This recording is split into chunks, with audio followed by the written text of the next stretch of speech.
Winning lane but losing the game has been my biggest frustration for the longest time, so I made it my #1 priority to solve this problem.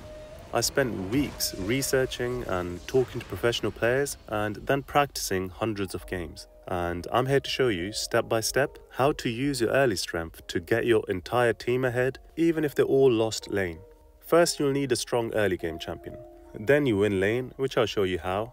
The lane trading tactics that I'll explain can be used with any champion. I'll be using RENEKTON, so I need to show you how RENEKTON does it. I'm not going to explain his abilities because it's much better to just show you exactly how to use them. He can start any one of his abilities at level 1 depending on the matchup. The stun is the aggressive choice and is usually what I start. It's by far the strongest against weak laners. Just wait until they get close, or when they come to last hit, and you just stun right after a basic attack.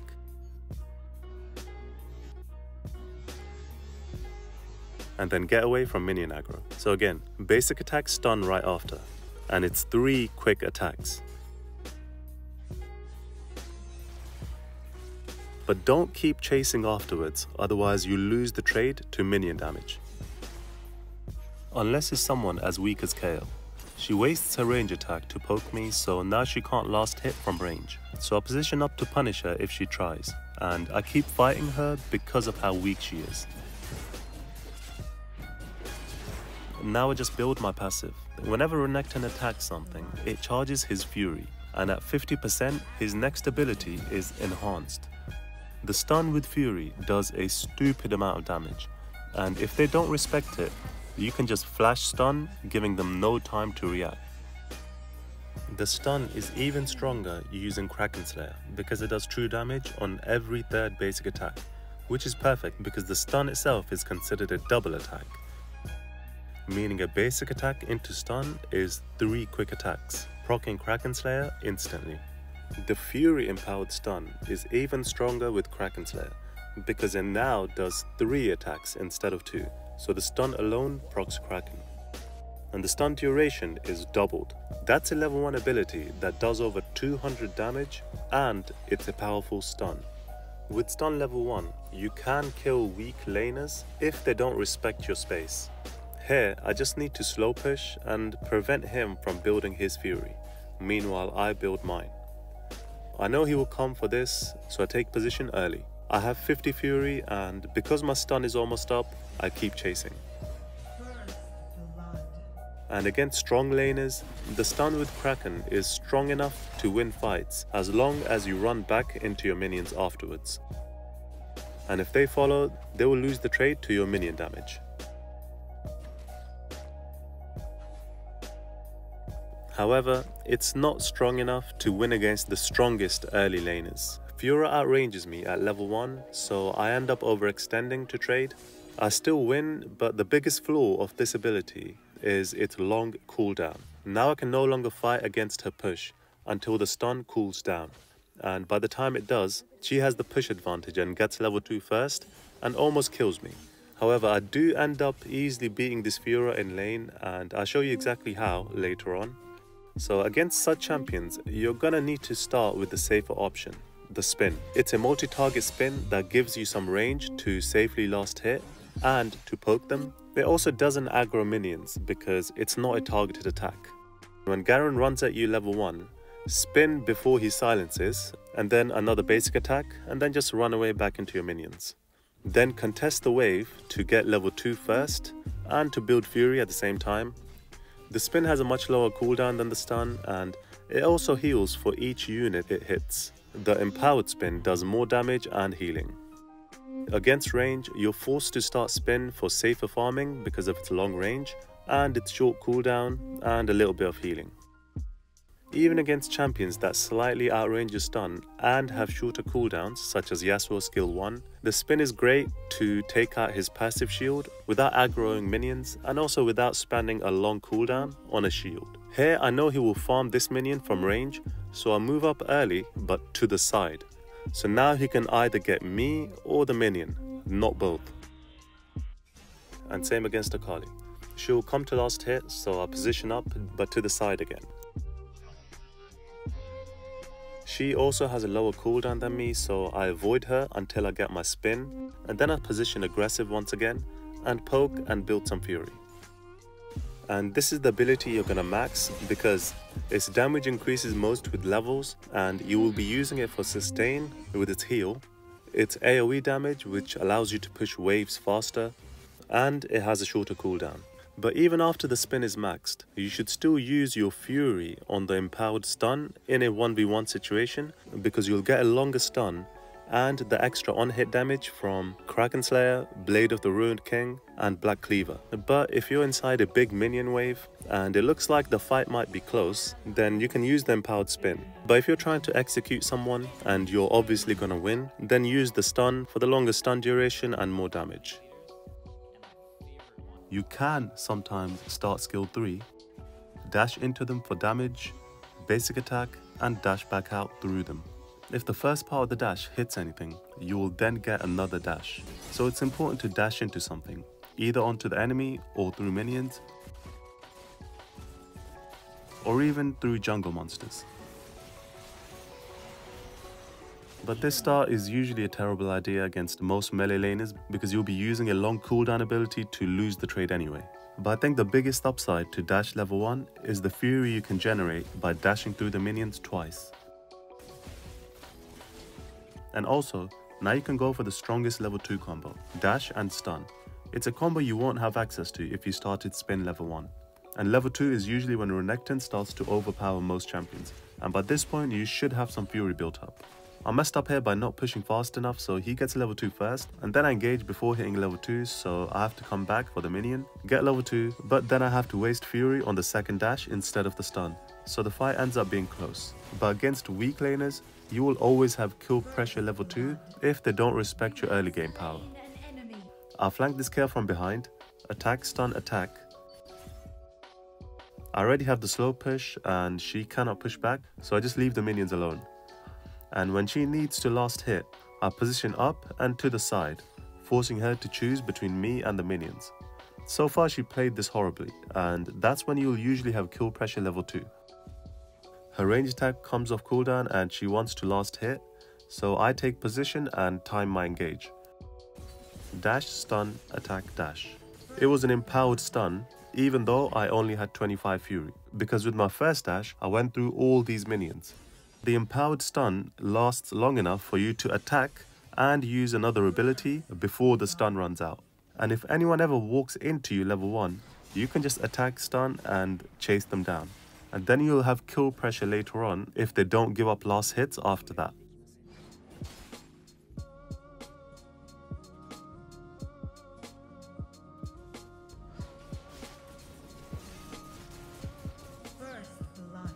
Against Nasus, attack, stun for Kraken damage and reset. He then makes the fatal mistake of attacking the minions, and I already know the lane is won, because the only way for him to survive is by waiting for the wave to reach his tower, but he just made the push even slower. So now I can just keep the wave here by only last hitting, and I'll punish him if he ever comes to last hit. This Nasus clearly doesn't know this matchup, so it's an easy kill as soon as my stun comes off cooldown.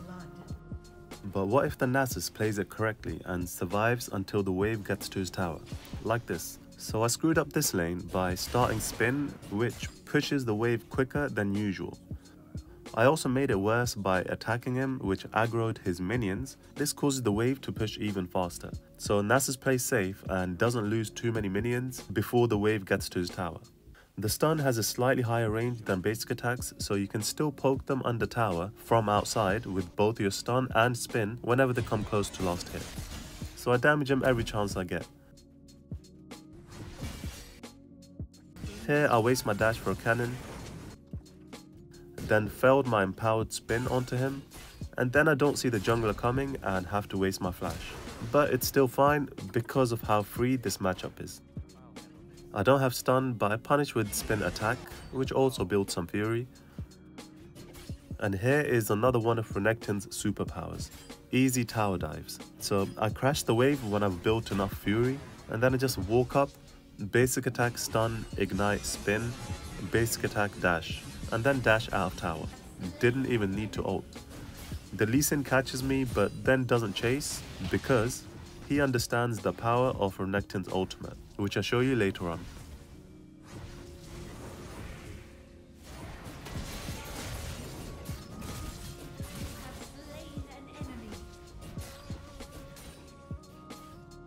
I start my dash because I want to go behind her when she uses her swipe, but I fail my timing.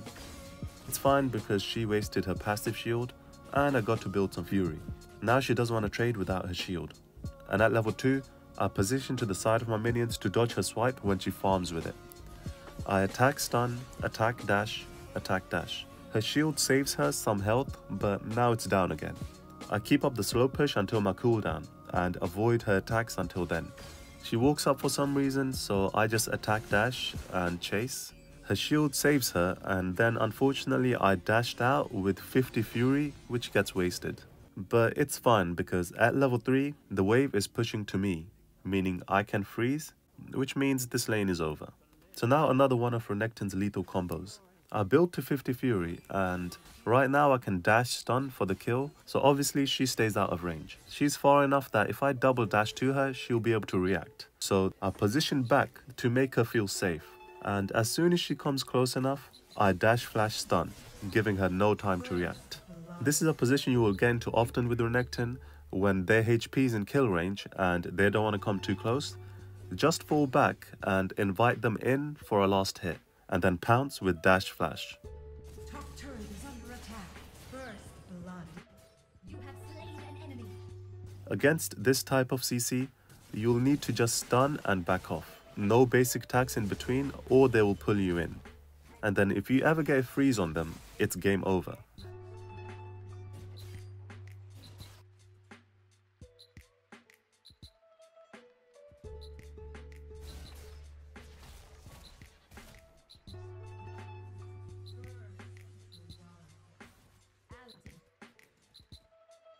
Here I just wait to see if there's no enemy jungler. He was staying a bit too close, so I was worried he might have a jungler with him. So I'll wait for some vision and then I can engage. With dash stun, even if you mess up level 1, the Renekton's more than strong enough to easily make a comeback. I tried the attack stun on this Darius, but I misclicked my flash. Then I overchase for the stun. I'm also not using Kraken Slayer, which makes this lane even harder. So now I can't even contest the wave push for level 2 because the stun has a really long cooldown. I go for a stun again, but it was way too obvious, so I use it on a minion and Darius counterattacks.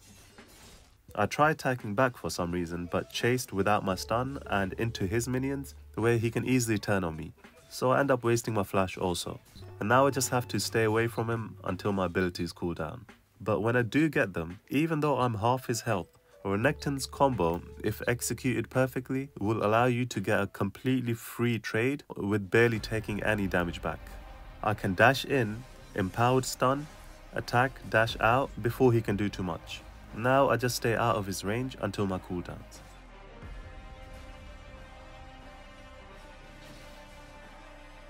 And so here, I know he doesn't want to fall back before last hitting this cannon minion. And knowing this, I'm ready to time my engage. Dash stun, attack spin, dash attack. Another comeback after failing level 1. Late dash and then fight through her shield. Then stay too close without my cooldowns. Level 2 with Fury. I stun before she can shield, attack and dash out before the stun runs out. So I made another comeback level 2, and once my abilities cool down, I start winning the lane level 3.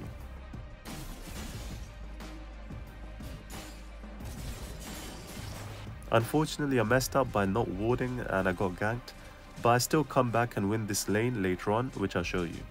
Here I thought Yasuo was walking up to me, so I leveled up my stun, but he wards instead, so I just attack stun the ward. And by the time I get my stun back, he's already pushing the lane and gets level 2.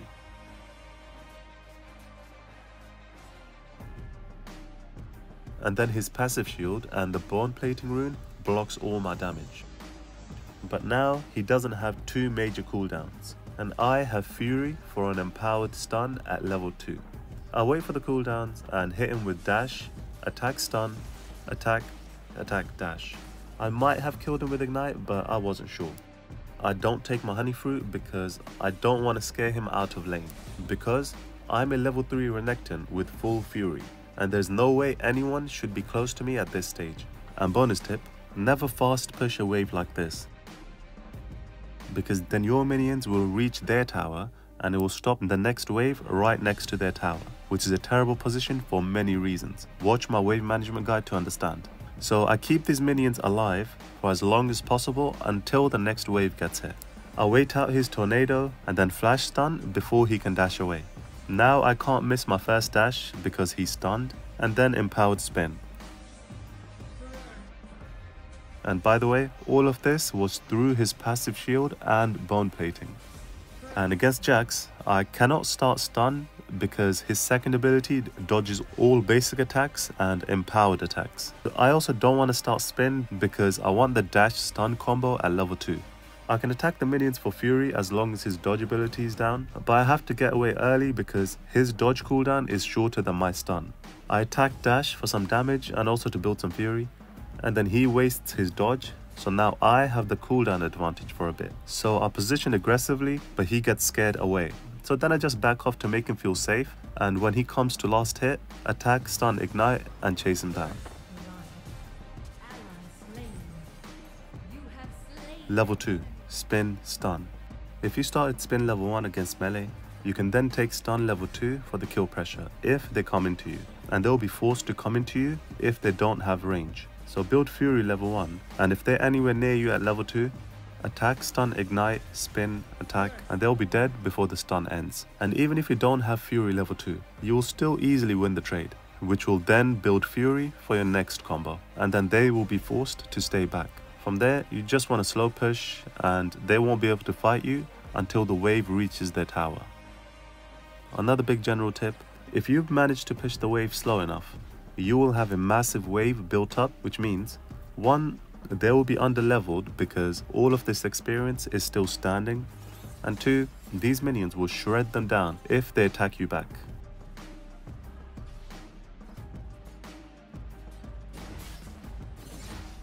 I did rush this kill, but it still works because of the big wave.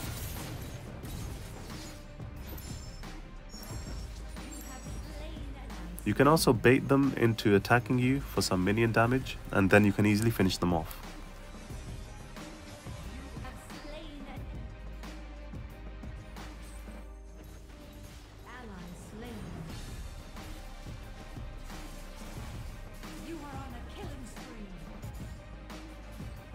And the last combination, spin and dash, is what you'll have to use to survive range matchups.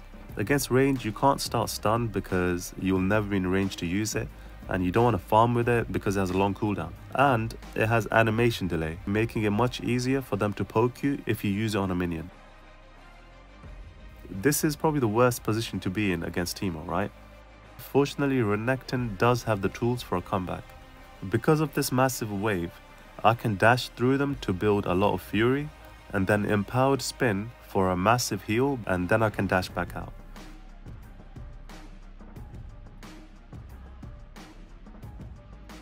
And when the time comes, I can't do my standard combo because if he blinds me, it completely blocks all my damage and stun. So I dash in and empowered spin instead, then dash again to build fury for empowered stun, and then I wait for the blind to expire before I stun. The level 2 dash spin combo can still have kill pressure against a weak champion if you manage to poke them down enough, and should then be an easy kill at level 3 with the standard combo and ignite.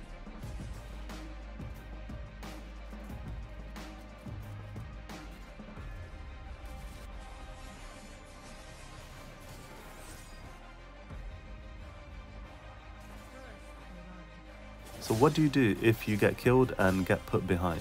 Well, you win the lane anyway, because Renekton. So I played over aggressive and got myself killed by Fiora. Now I have no gold to buy anything, meanwhile she got first blood and 2 waves. So I get back to lane and charge some fury and get level 3. When she gets back, she expects me to play scared, but instead I surprise her with my full combo before she can react with her parry.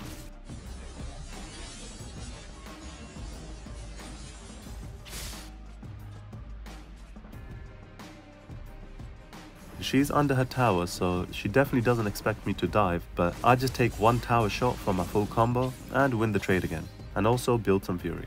Now I can push the next wave and dive her for the kill, but unfortunately her jungler was here, so I don't. Instead, I make the mistake of thinking my jungler was rotating to me for the fight, and I end up wasting my fury and health, and I lose all my kill pressure. Fiora recalls on a wave that was pushing to me, so I recall as well.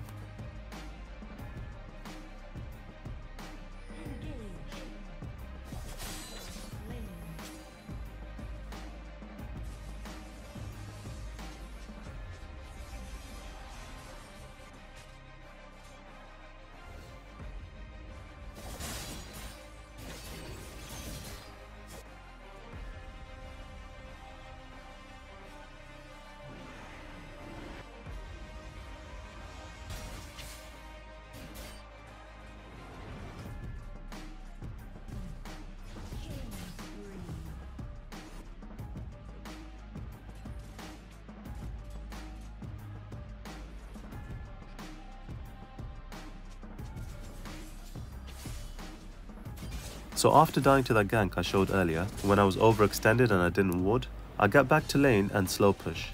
Then I go for the obvious combo and she reacts in time with an attack and activates her passive shield. So I end up dealing no damage and I waste my fury. After the cooldowns for the next combo, I change it up. I dash spin and walk away. She charges her swipe, so now I can dash stun and she can't react with her shield.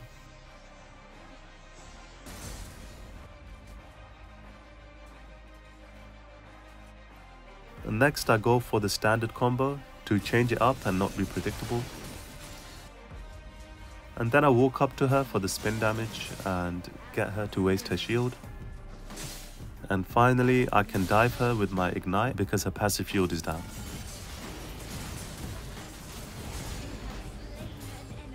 So the highest damage per second combo would obviously be dash, attack, stun, attack, spin, attack, dash. This is true for almost all champions for maximum damage per second because basic attacks have a cooldown, and during those cooldowns you can use an ability. How many attacks you should do between the abilities depends. If the enemy can react with a counter ability that interrupts your combo, then using an attack before a stun gives them too much time to react. If they have no counter abilities, then you should get in as many attacks as possible.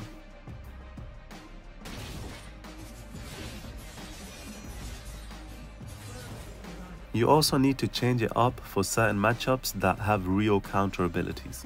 And because all players play by habit, it should be really easy to outplay them. And like I showed earlier, Teemo can blind your stun, so I just dash spin and wait for the blind to run out before I stun. And also Fiora can block your entire stun, and if she does block it, it will then stun you instead for about 8 flipping years, so never be predictable against Fiora. Use their habits against them. Like here, I dash in and spin instead of stun. After her block, I go back in for the stun, and she just about survives last second. And here's an example of why the standard combo doesn't work. She expects my combo because she's low health and is ready to react as soon as I dash. I needed to dash in and wait, and then stun after for an easy kill. The standard combo can still work if they are not expecting it, like the Fiora that killed me level 1, but then didn't expect my engage later on and wasn't ready to react.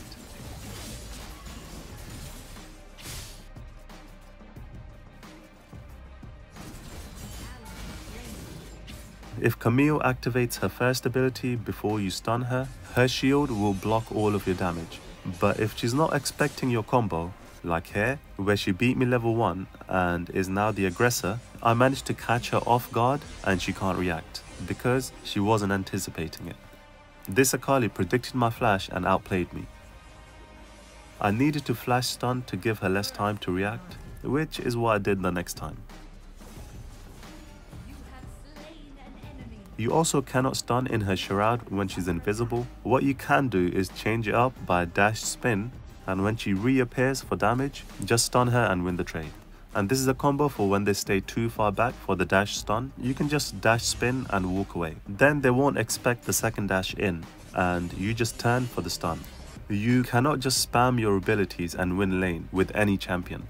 You need to think about your timings specifically for the enemy champion and the human player that's playing against you. Once you get used to this, you will never lose lane with a strong laning champion. In my last 30 games with RENEKTON, I've lost literally only one laning phase.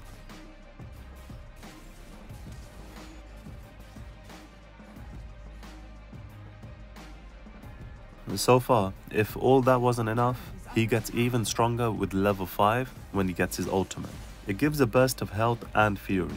It then keeps building fury every second. It also damages everyone near you every second for 12 seconds, and that damage is no joke.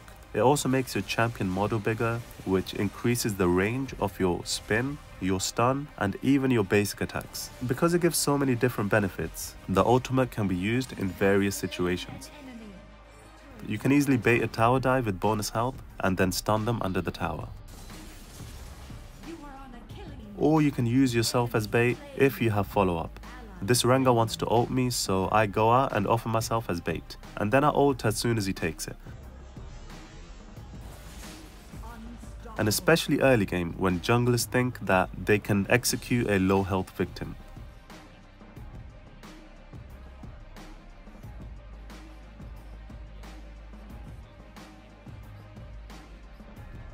And if you're against weak early game champions, you can even 2v1 with your ultimate. Here I bait them in and then turn with my ultimate. I should have played it better for a double kill, but I'm just using this to show you its power.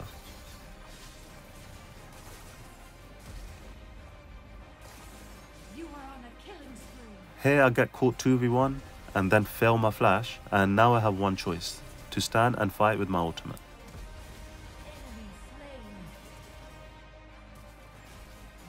And here's another tip. Normally when you stun someone, you also stun yourself due to the animation. But you can cancel your stun animation by ulting right after. I tried this on Yasuo but without spin or even fury. Attack, stun, ult, attack, and it almost works. I then get ganked by level 4 Rammus. I wait for his defensive ability to run out, walk him into my wave, and then turn once it's down. However, the best use of the AoE ultimate damage alongside the bigger ability ranges is of course on multiple targets. And for that, you need backup, because obviously you can't 1v5, but if you do have backup, your ultimate will win you the entire game regardless of your feeding team.